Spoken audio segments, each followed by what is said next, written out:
Scooty खरीदने का प्रस्ताव अभी हम लोगों ने बना के भेजा है और उसमें हमारी जो महिला सिपाही हैं, महिला सब इंस्पेक्टर हैं, एएसआई हैं, उनको उसमें तैनात किया जाएगा। और जो संवेदनशील बिंदु हैं, स्कूल के सम्मुख, कॉलेज के सम्मुख, कोई कोचिंग सेंटर है उसके सम्मुख, तो उन सभी संवेदनशील जगहों पर यहाँ पर इस प्रकार के मंचलों के द्वारा छेड़खानी की संभावना प्रबल रहती है। सर, में गृह मंत्री सम्राट चौधरी जी ने कहा कि कोई अगर सड़क पर या कहीं पर अगर दुपट्टा खींच लेता है तो उसको छोड़ा नहीं जाएगा।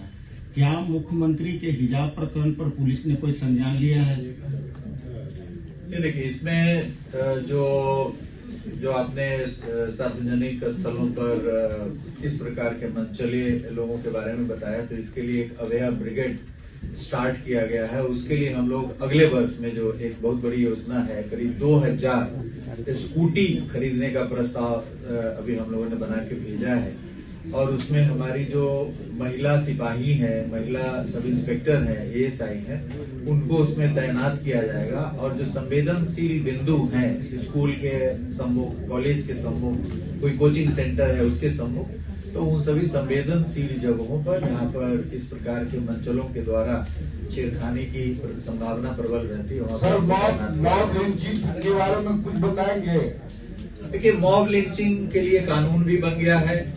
और मॉब लिंचिंग कभी, जैसे अभी जो नवादा में एक घटना हुई है, उसमें जी हाँ, नवादा में जो घटना हुई है उसमें 10 लोगों पे नामजद किया गया था और लगभग सभी की एक की गिरफ्तारी लंबित है। सभी तक तो गिरफ्तारी नहीं हुई? नहीं, सब गिरफ्तार कर लिया गया। आपको सूचना नहीं है? गिरफ्तारियां हुई है, उसमें ज्यादातर की गिरफ्तारियां हो गई है। कुछ ही लोग बचे हुए हैं, 2 बचे हुए हैं। तो इसमें जो घटना जो मॉब लिंचिंग की होती है, तो ज्यादातर अब उसमें कहा जा रहा है कि हॉकर थे। नवादा वाली जो घटना हुई उसमें हॉकर थे। एक उन पर यह भी केस दर्ज किया गया है कि वो, जैसे आप ये भी देखे होंगे कि जो कुछ गैंग्स जो रहते हैं, जो दूसरे राज्यों से भी आते हैं, तो वो दिन में हॉकिंग का काम करते हैं, तरह तरह का वेश बदल करके, और चिन्हित करते हैं अपने टारगेट को, रात्रि के दौरान अपराध को अंजाम देते हैं। तो ये भी कोई ऐसी घटनाएं काफी सारी प्रतिवेदित हुई है।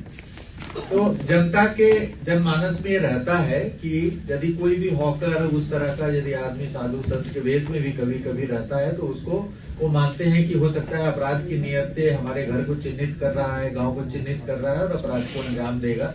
तो इस प्रकार मिस्टेकन आइडेंटिटी में भी कभी कभी घटनाएं हो जाती है। निर्दोष आदमी भी मॉब लिंचिंग में मारा जाता है, इससे हम इनकार नहीं कर सकते हैं। लेकिन कभी कभी उस प्रकार के आपराधिक तत्व भी रहते हैं जो इस प्रकार की हरकतों में शामिल रहते हैं। उन पर मॉब का जो प्रहार होता है उसमें वो काल कबलित होते हैं, उनकी मृत्यु तक हो जाती है। तो मॉब लिंचिंग के अपराध जो है पहले काफी था, कानून में संशोधन हुआ है। मॉब लिंचिंग को अपराध घोषित किया गया है, इसे क्राइम घोषित किया गया है। और पुलिस भी काफी तत्परता पूर्वक मॉब लिंचिंग की जहाँ कहीं घटना होती है उसको हम लोग काफी संवेदनशीलता के साथ देखते हैं। और इस केस को, नवादा वाले केस को हम सीधे अपने मॉनिटरिंग में रखें।